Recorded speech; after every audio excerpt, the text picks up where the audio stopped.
Welcome back, guys. I hope all of you will be fine. So this is question 6.28 of our book.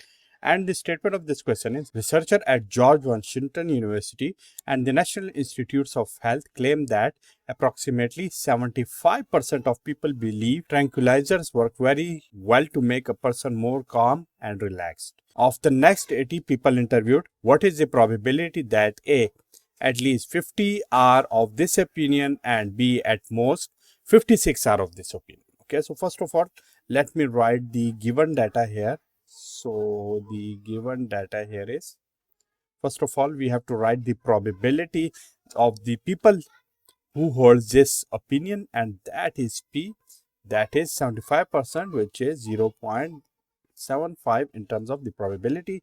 The number of people here are 80, okay, because it is written here. Okay, now as we have to approximate it into the binomial probability, so therefore what do we have to do? We have to find the mu, which is the mean value, and sigma, which is the standard deviation. Once we will find it out, then we can find out the values of the z to transform all these values which are here into the z, so that we can apply the ready-made or already available the CDF table of the z distribution. Okay, so that is the procedure we have been going through in all of our previous videos. So the part A of it is, that is given that at least 50 are of this opinion. What is mean by at least? At least means that this value is also included. So x must be greater or equal to 50, because if x is what?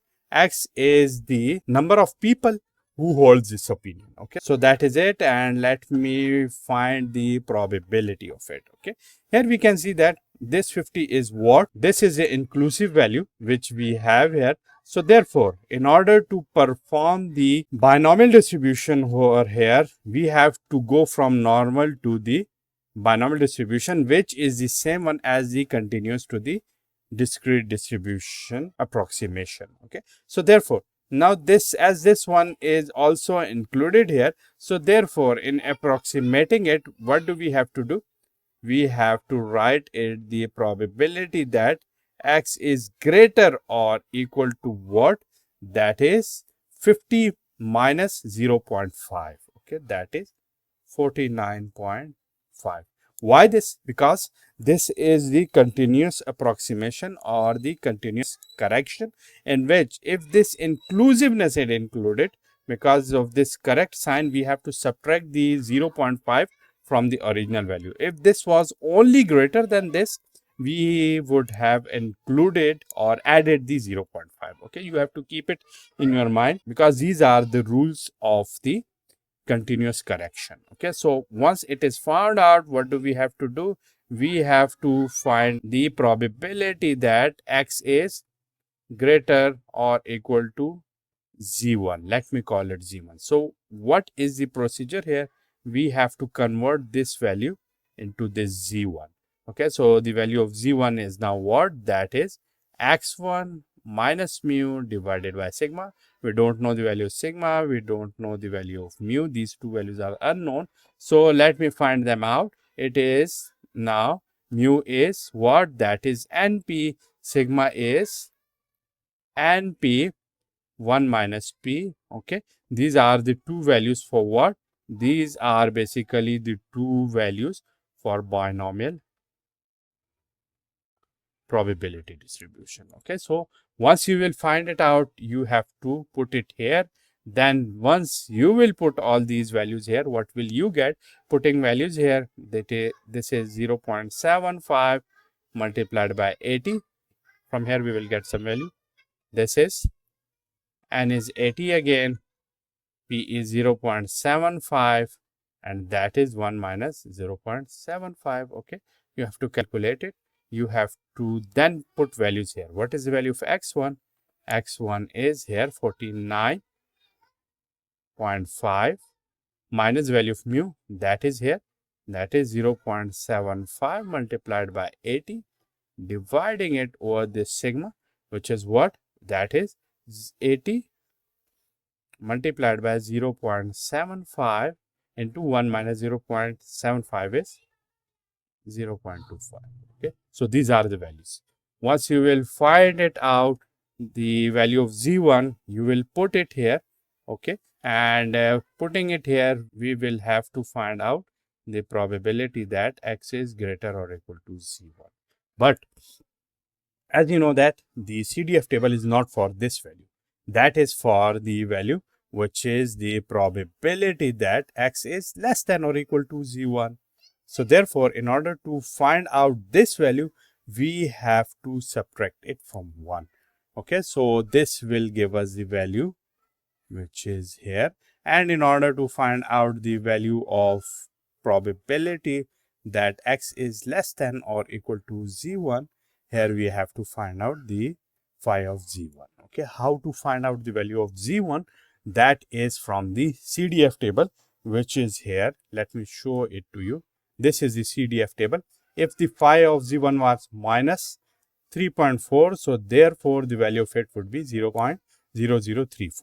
Okay, so, and vice versa. We have solved all these questions in our previous videos. You can take a look at those questions and you will see that the concept of the question is as we have done it. Okay, so now after finding it out, we have to put it back here and subtracting it from 1, we will get the answer of it. Okay, so this is the concept of it. In part B, we have to find the probability that at most 56 are of this opinion. So now this is part B, and at most means the probability that x are less than or equal to 56, because 56 are the at most values. So therefore, now as you can see that the less than or equal to is also included. So in following the continuity approximation or the continuity correction, we have to add 0.5 with this one. Okay, so therefore x will be less than or equal to 56.5 by adding 56 with 0.5. So therefore now the value of x is here, that is x2. Okay, again using the same formula for it, because now let me use other values here.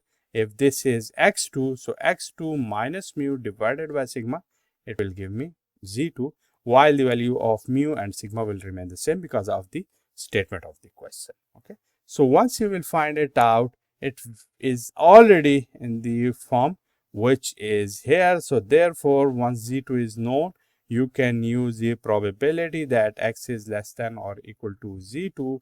That would be the phi of z2 by employing what?